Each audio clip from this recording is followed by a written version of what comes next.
Nearly all people in the United States have PFAS in their blood. Not some people, not people who work in factories, almost everyone. These are synthetic chemicals, engineered to resist heat, oil, water, and stains. They don't break down easily in the environment, and they don't break down easily in the body. That's why they've earned a nickname, Forever Chemicals. Not because they last forever, but because they last a very long time. PFAS stands for per- and polyfluoroalkyl substances. It's not one chemical. It's a large family. Thousands of compounds, built around the same resistant properties. That resistance made them useful in cookware coatings, in food packaging, in stain-resistant fabrics, in firefighting foam. The same properties that made them valuable industrially are also the reason many of them persist. Once they enter water systems or food supply chains, exposure can become widespread. That persistence is the core issue. People are exposed through multiple pathways. Drinking water, food, certain consumer products. Where you live matters. What era your water infrastructure was built matters. Exposure varies by location and over time. In April 2024, the US EPA finalized national drinking water standards for several PFAS, including PFOA and PFOS, two of the most studied compounds in this family. Enforceable federal limits indicate that regulators consider certain PFAS a documented public health concern. Now, what does exposure actually mean for health? This is where precision matters. Some studies have found associations between higher PFAS exposure and certain health outcomes.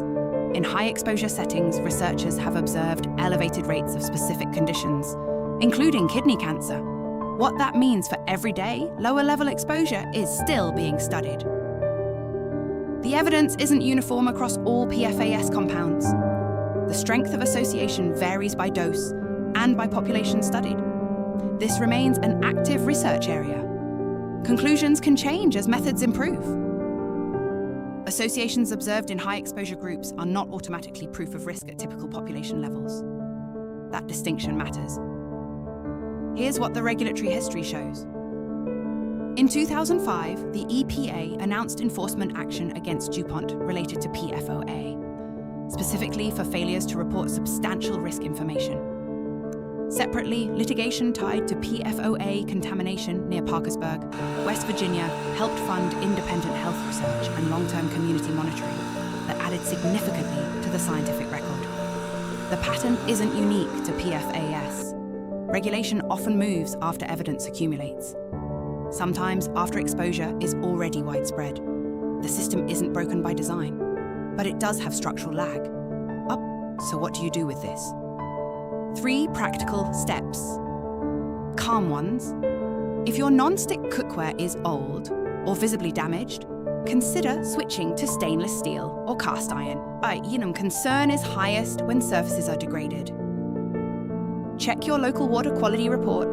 If your area has elevated PFAS levels, look into filtration options suited to your situation.